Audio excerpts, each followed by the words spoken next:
প্রিয় দর্শক আসসালামু আলাইকুম, welcome back to my channel. কেমন আছেন সবাই? আশা করছি সকালে অনেক বেশি ভালো আছেন। বরাবরের মতো আবারও চলে আসলাম আরেকটি নতুন রেসিপি নিয়ে। আজকের রেসিপি হচ্ছে বেড়া ঝামেলা ছাড়াই ডিম পরোটা। এই নাস্তাটা 5 মিনিটে রেডি করা যায়, অনেক কম সময়ে যেহেতু বানানো যায় আর অনেক হেলদি। আপনিও চাইলে স্বাস্থ্যকর উপায়ে এই নাস্তাটা সকালের জন্য ঝটপট রেডি করে ফেলতে পারেন। তাহলে চলুন শুরু করা যাক। প্রথমে আমি এখানে 1 কাপ ময়দা নিয়ে নিয়েছি। দেখেন আমি স্বাদ অনুযায়ী লবণ দিয়ে দিচ্ছি। আমি এখন একটা ডো তৈরি করে নিচ্ছি। দেখেন আমি অল্প অল্প পানি দিয়ে ডো তৈরি করে নিচ্ছি। আশা করছি আজকের রেসিপিটা আপনাদের কাছে ভালো লাগবে। ভালো লাগলে লাইক, কমেন্ট এবং বেশি বেশি করে শেয়ার করবেন।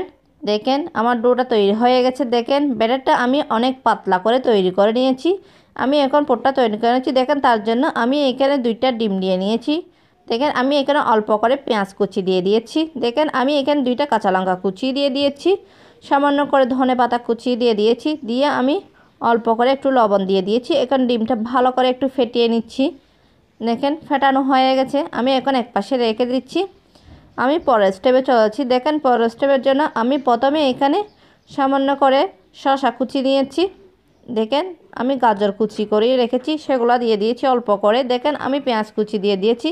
আমি 2টা কাঁচা লঙ্কা কুচি করে দিয়ে দিয়েছি। দেখেন আমি সামান্য ধনেপাতা কুচি দিয়ে দিয়েছি। আমি এখানে 3 টেবিল চামচ মেয়োনিজ দিয়ে দিচ্ছি। দেখেন মেয়োনিজটা আমি বাসায় রেডি করেছি, হোমমেড মেয়োনিজ। দেখেন দিয়ে সবগুলো একসঙ্গে ভালো করে একটু মিক্স করে নিচ্ছি। দেখেন মিক্স করা হয়ে গেছে। আমি এক পাশে রেখে দিচ্ছি। আমি আজকে কিন্তু এই ডিম পরোটাটা বেলার ঝামেলা ছাড়াই ঝটপট এই ডিম পরোটাটা তৈরি করে নিচ্ছি। তার জন্য দেখেন আমি এখানে 2 টেবিল চামচ ব্যাটার দিয়ে দিয়েছি একটা ফ্রাই প্যানে। দেখেন দিয়ে রুটিটা হয়ে গেছে। আমি এক পাশ উল্টিয়ে দিয়েছি। দেখেন দিয়ে আমি উপরে একটু অল্প করে তেল দিয়ে দিয়েছি। দেখেন আমি কিছুক্ষণ নেড়ে ছেড়ে আবার উল্টিয়ে দিচ্ছি। আমি উল্টিয়ে পাল্টিয়ে এই পরোটাটা সেঁকে নিচ্ছি। দেখেন ঝটপট পরোটাটা হয়ে গেছে। আমি এখন পরোটাটা উঠিয়ে নিচ্ছি। আশা করছি আজকের রেসিপিটা আপনাদের কাছে ভালো লাগবে। ভালো লাগলে প্লিজ আমার চ্যানেলটা সাবস্ক্রাইব করে পাশে থাকার বেল আইকনটি প্রেস করে রাখবেন, আমাকে সাপোর্ট করবেন। দেখেন আমি অল্প করে অয়েল দিয়ে দিয়েছি। আমি এখন ডিমের ব্যাটারটা দিয়ে দিয়েছি। দেখেন ডিমটা হয়ে গেছে। আমি উপরে পরোটাটা দিয়ে দিয়েছি। দেখেন পরোটাটা দেওয়ার পরে আমি কিছুক্ষণ এই পরোটাটা ছেঁকে নিয়েছি, তারপর উল্টিয়ে দিচ্ছি। উল্টানো হয়ে গেছে। আমি এখানে অল্প করে টমেটোর সস দিয়ে দিয়েছি।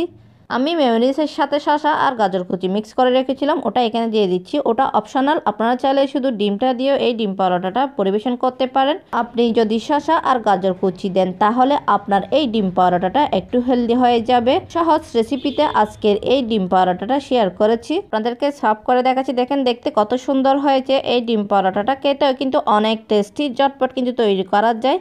একবার হলো বাসায়। দেখেন এই পরোটাটা দেখতে কত সুন্দর হয়েছে, খেতেও অনেক টেস্টি। আর আজকের রেসিপিটা আপনাদের কাছে কেমন লেগেছে অবশ্যই কমেন্ট করে জানাবেন।